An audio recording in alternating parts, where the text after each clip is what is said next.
नमस्कार। क्रिएट प्रथम वर्ष विषय हमारा पाठ्यक्रम से परिभाषा जो हमारा कोर्स पेपर है, जिसके अंतर्गत कि आज हम लोग विराम की बात करेंगे।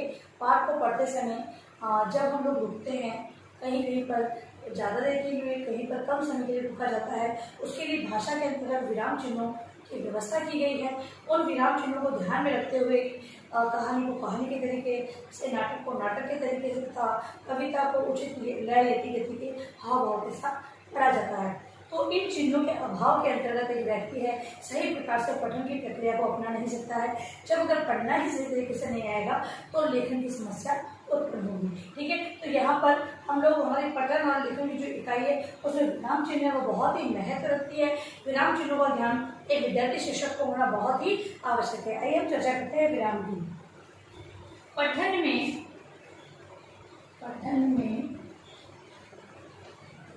बीच बीच में एक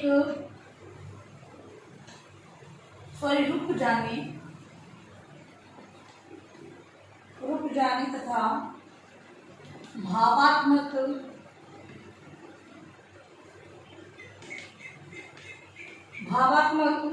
संकेत की क्रिया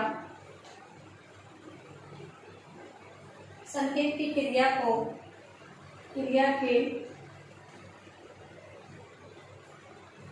चिन्हों को विराम कहते हैं। देखिए, ये विराम चिन्ह इस प्रकार के होते हैं। इसमें प्रश्नवाचक चिन्ह भी आता है, विभिन्न प्रकार के होते हैं जिसकी चर्चा हम लोग करेंगे आगे। अब सबसे पहले हम लोग बात करते थे कि जो ये विराम चिन्ह होते हैं इनका उपयोग करने में कौन कौन सी समस्याओं का सामना करना पड़ता है। तो विराम संबंधी समस्याओं के कारण, विराम चिन्हों से संबंधित जो समस्या आती है उनके क्या क्या कारण होते हैं। तो पहला है विराम चिन्हों का ज्ञान ना होना। विराम चिन्हों का ज्ञान न होना। सबसे पहली समस्या कि विराम चिन्हों की क्या आती है। आप लोग जो भी हम लोग पढ़ते हैं, जब छोटी कक्षाओं में होते हैं तब इन विराम चिन्हों को हम लोग नहीं समझ पाते हैं। ऐसा क्यों? बोलते तो सही है, लेकिन जब वो लिखित रूप में दिया होता है उसको हम सही समझ हमारे लिए विकसित नहीं हो पाती। ऐसा इसलिए होता है क्योंकि जो विराम चिन्ह है उनका जो ये व्याकरणिक जो रूप है, व्याकरण की दृष्टि से हम लोग उन्हें उच्च कक्षाओं के अंतर्गत पढ़ते हैं। माध्यमिक कक्षाओं के अंतर्गत विराम चिन्हों को विस्तारित रूप से समझाया जाता है, जबकि छोटी कक्षाओं में केवल विराम चिन्हों के बारे में पहचान विद्यार्थियों को करवाई जाती है। लेकिन फिर भी क्या होता है कि विराम चिन्हों का उचित ज्ञान नहीं होने के कारण एक अध्यापक है वो भी विद्यार्थियों के अंदर सुधार नहीं करवाता है, और वही विद्यार्थी जब अध्यापक बनता है तब उसके अंतर्गत भी इन चीजों का विकास नहीं हो पाता है। इसलिए प्रशिक्षण काल के अंतर्गत विद्यार्थी शिक्षक को भी उचित विराम चिन्हों को ज्ञान करवाने के लिए इनके जो आपका जो सिलेबस है उसके अंतर्गत विराम चिन्ह किए गए हैं। तो जो विराम चिन्हों का ज्ञान नहीं होता है, इस कारण भी क्या होता है कि जो समस्याएं होती है वो सामने आती है। और पढ़ने के अंतर्गत अगर विराम चिन्हों का ज्ञान नहीं होगा तो कोई भी व्यक्ति सही प्रकार से पठन नहीं कर सकेगा। अगला है वाक्यों के बीच में विराम। वाक्यों के बीच में विराम। और वाक्यों के बीच में विराम किस प्रकार लिया जाना है। हम लोग देखते हैं कि बहुत सारे लोग होते हैं वो बोलते बोलते बार बार में रुक जाते हैं, पढ़ते पढ़ते रुक जाते हैं। ठीक है, ये क्यों होता है? इसलिए होता है क्योंकि वाक्यों में कहाँ पर रुकना है, क्यों रुकना है, कैसे रुकना है, वो मतलब विरामों का ज्ञान उन्हें नहीं होता है। इसलिए वो उचित प्रकार से वाक्यों के बीच में अपने अनुसार ही रुक जाते हैं। उन्हें लगता है कि यहाँ पर विराम लेना चाहिए, लेकिन जहाँ पर पूरी खड़ी पाई है वहां पर पूरी तरह से रुकना है। जहाँ पर अल्प विराम या अर्ध विराम का प्रयोग किया गया है वहां पर उस प्रकार से हमें पढ़ना होता है। तो इन चीजों का ज्ञान बीच में इन चीजों का ज्ञान नहीं होने के कारण एक अध्यापक या फिर जो पाठक है वो बीच में रुक जाता है। अगला है आत्मविश्वास का अभाव। आत्मविश्वास विश्वास का अभाव। अगला कारण ये है कि जो पढ़ने वाला होता है उसमें आत्मविश्वास की कमी होती है, उसमें डर या भय रहता है। कक्षा आज तो जो शिक्षा प्रणाली चल रही है वो बाल केंद्रीय शिक्षा प्रणाली है। बालकों के रुचि, उनकी योग्यता, उनकी आयु या योग्यता के स्तर को ध्यान में रखकर ही पाठ्यक्रम का निर्माण किया जाता है। लेकिन कुछ एक बालक ऐसे होते हैं, क्योंकि सभी बालक कक्षा में समान रूप से हो ऐसा संभव नहीं है। सभी प्रकार के बालकों को शिक्षण एक अध्यापक को करवाना होता है, तो उनमें आत्मविश्वास जागृत करना चाहिए। एक शिक्षक अपने कक्षा के अंदर विभिन्न प्रकार की गतिविधियां आयोजित करें जिससे कि बालकों को पढ़ने में रुचि उत्पन्न हो, या फिर ये कहें कि वो अपनी बात कहने में पूर्ण रूप से आत्मविश्वास उनमें उत्पन्न हो, तभी वो सही प्रकार से पठन कर पाएंगे और तभी वो विराम चिन्हों का भी सही प्रयोग कर पाएंगे।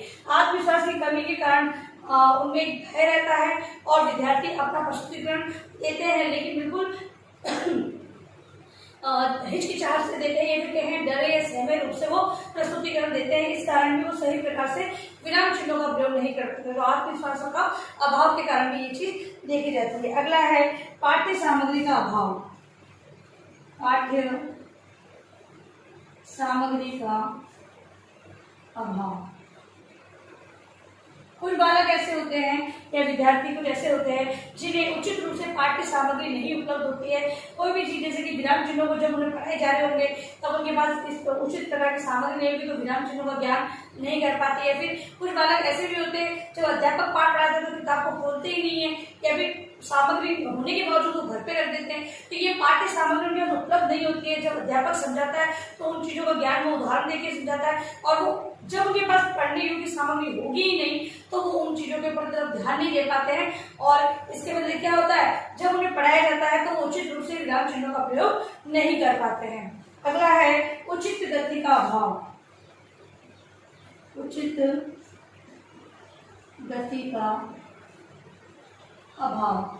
अगली समस्या ये भी है कि विद्यार्थियों की पढ़ने की जो गति होती है, कहीं पर बहुत तीव्र गति से पढ़ते हैं कोई बच्चे, कोई होते हैं बहुत धीरे धीरे पढ़ते हैं। तो इन गतियों के कारण भी अधिक तीव्र पढ़ने से विराम चिन्हों को भूल जाते हैं, वो लगातार पढ़ते रहते हैं। और अगर धीरे धीरे पढ़ते हैं तो विराम का मतलब ही रुकना होता है, तो वो इतना रुक जाते हैं कि वहां पर उन विराम चिन्हों का कोई औचित्य नहीं रह जाता है। तो इसीलिए उचित गति के अभाव के कारण भी विराम चिन्हों को पढ़ने में समस्याएं आती है। और अगला है मनोयोग का अभाव। मनोयोग का अभाव। अगली समस्या ये है कि कुछ विद्यार्थी ऐसे होते हैं केवल टैग लेकर कक्षा में आते हैं, कुछ एक काम करते हैं, घर चले जाते हैं। उनका मन ये कहें कि जो मानसिक रूप से वो पढ़ने के प्रति जागरूक नहीं होते हैं, और इसी कारण क्या होता है, वो विराम चिन्हों के ज्ञान को प्राप्त नहीं कर पाते हैं। तो मनोयोग के अभाव के कारण मन और योग तो एक साधना है। मतलब कि जब आप पढ़ने बैठे हो, अध्यापक समझा रहा है, तो ऐसी स्थिति होनी चाहिए कि अध्यापक समझाए और विद्यार्थियों को समझ में आए। यहाँ पर क्या होता है, विद्यार्थी अपने मनोयोग को भूल जाते हैं, या फिर उसकी तरफ पाठ या विषय वस्तु की तरफ अपना ध्यान केंद्रित नहीं कर पाते हैं। इस कारण भी विराम चिन्हों का सही उपयोग वो नहीं कर पाते हैं और विराम चिन्हों को पढ़ने में समस्याएं उत्पन्न होती है। तो इस प्रकार से इन कारणों को एक अध्यापक को भी ध्यान में रखना होगा तथा विद्यार्थियों के अंतर्गत जो कमियां हैं उनको दूर करना होगा, तभी उचित रूप से विराम चिन्हों का प्रयोग विद्यार्थी कर सकेंगे। और तथा जो हम ये कहें पठन से संबंधित जो समस्या है कि बार बार रुकना या तीव्र गति से पढ़ना, विराम चिन्हों को ध्यान न रखना, ये सारी समस्याओं को अगर अध्यापक ध्यान रखेगा तो पढ़ने के अंतर्गत कोई भी समस्या नहीं आएगी। अब देखिए अपना गृह प्रश्न आप लोग।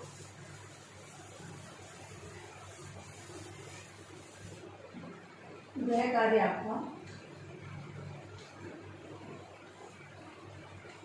विराम किसे कहते हैं? विराम किसे कहते हैं? इसकी प्रमुख समस्याओं के कारणों को लिखें। ये है आपका गृह कार्य प्रश्न, जिसे अनिवार्य रूप से आपको अपनी उत्तर पुस्तिका में करना है। और अंत में इस महामारी के दौर में कम से कम आवश्यक कार्य होने पर आप बाहर निकले। बाहर निकलते 3 बातों का विशेष ध्यान रखें। मास्क लगाए, सोशल डिस्टेंस बनाए और हाथों को बार बार सैनिटाइज करते हैं।